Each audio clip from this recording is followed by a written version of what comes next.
Hi guys! Ayan, ang daming nagtatanong sa akin sa Facebook kung paano daw ba makarating dito sa Turkey at kung maganda daw ba dito sa Turkey.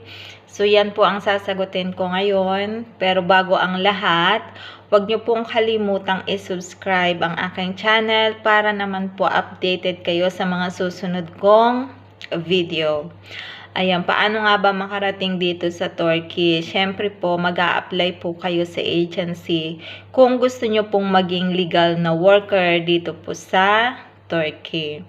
So, sa ngayon po, meron ng mga agency ang Pilipinas na nag-aayos ng OAC, OWA, basta yung para ka rin pupunta ng Middle East. So, may katandem na rin sila dito sa Turkey. Pero ayoko pong magre-refer ng agency kasi ayoko pong nadadawit sa mga issue ng mga paninisi about sa application. Ayan. Kasi hindi natin alam pare-pareho kung ano yung magiging kapalaran nyo pagdating dito. Kasi kahit saang bansa tayong magpunta, merong sineswerte at meron namang, alam nyo na yon, yung hindi nagiging maganda yung kanilang kapalaran, kumbaga.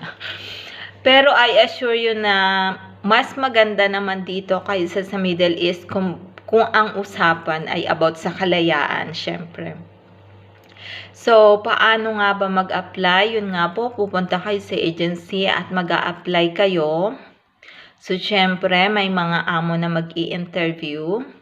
So, siguraduhin nyo lang po na working visa kayo. At pagdating nyo dito ay may amo kayong daratnan, syempre, para may mag-aayos ng working permit ID nyo. So, ang tanong, yun ba ay legal? Yes, legal po. Pero hindi natin masasabi na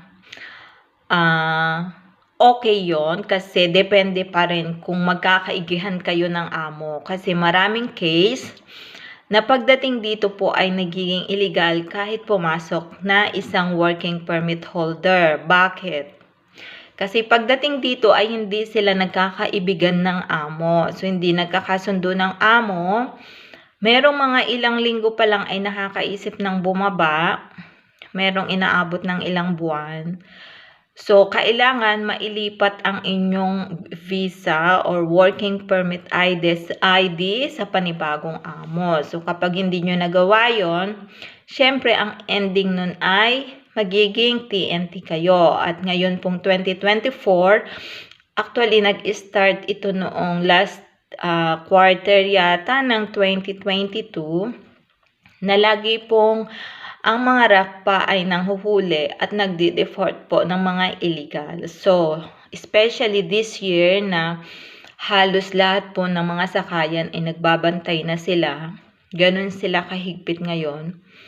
At doon naman po sa mga gustong maging turista, so kung kayo po ay talagang turista, papasok kayo dito at lalabas din kayo kaagad, wala namang problema kung afford at naayos nyo yung application, yung tourist visa.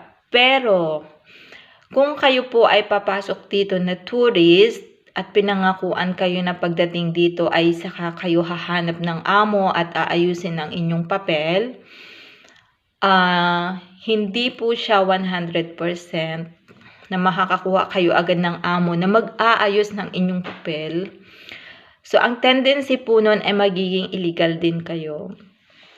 Kahit po ang mga residence permit holder, so kami po ay mga legal, pero hindi po allowed magtrabaho ang residence permit holder. So kapag pinangakuan din kayo na pagdating nyo dito ay a-applyan kayo ng residence permit holder, sa ngayon po ay napakalabo ng chance na makapag-apply ng residence permit ID. So, napakaliit ng chance dahil ang mga requirements at kailangan yung i-proof ang inyong income. So, syempre, hindi nyo rin pwedeng sabihin na nagtatrabaho kayo dito kasi nga ang ina-applyan nyo ay residence permit. Tourist po yun. So, hindi nyo po pwedeng sabihin na nagtatrabaho kayo dito. Kailangan may ma-proof kayo na income other country like sa Pilipinas, like kung businessman kayo. At kung magbigay man po sila sa mga first applicant ngayon ng residence permit ay 6 months lang. So after 6 months, actually 5 months, kailangan na mag-start mag-process ng renewal kung gusto nyo pong i-continue ang pag-stay. So hindi ibig sabihin na may mga residence permit po kami ay hindi na po kami magiging illegal. So, depende pa rin po yun kung may i-renew namin yung aming residence permit. Kasi, merong mga 2 years, may RP, pero pagdating ng 3rd year, hindi na po makarenew. Lalo na po ngayon na pahigpit ang gobyerno. Ayan. So, para po sa mga gustong mag-apply sa Turkey, siguraduhin nyo lang po na desidido kayong magtiis. Kasi napakahirap mabuhay dito ng illegal ka dahil nga sobrang higpit. So siguro mas marami ang illegal kaysa legal at ngayon po ay nagkakahulihan po siya. So kaya hindi po ako nag-a-advise na sige mag-apply ka. Maganda dito. Yes, mas malaki ang sweldo syempre compare sa Middle East. Kaya lang dahil nga sa malaya ang mga Pilipina dito, so parang masarap bang lumabas-labas ganyan. Pero mahirap po ang mag-maintain ng papel at napakahirap din pong mabuhay sa araw-araw ng walang papel. Dahil nga syempre lagi kang kakabahan. Ayan. So for now, yun lang muna ang i-chika ko sa inyo. Kung may iba kayong katanungan, maaari nyo lang pong i-comment. Baka alam ko ang sagot ay sasagutin ko sa susunod. So, again, wag nyo pong kalilimutang i-subscribe ang aking YouTube channel. Thank you very much sa panonood.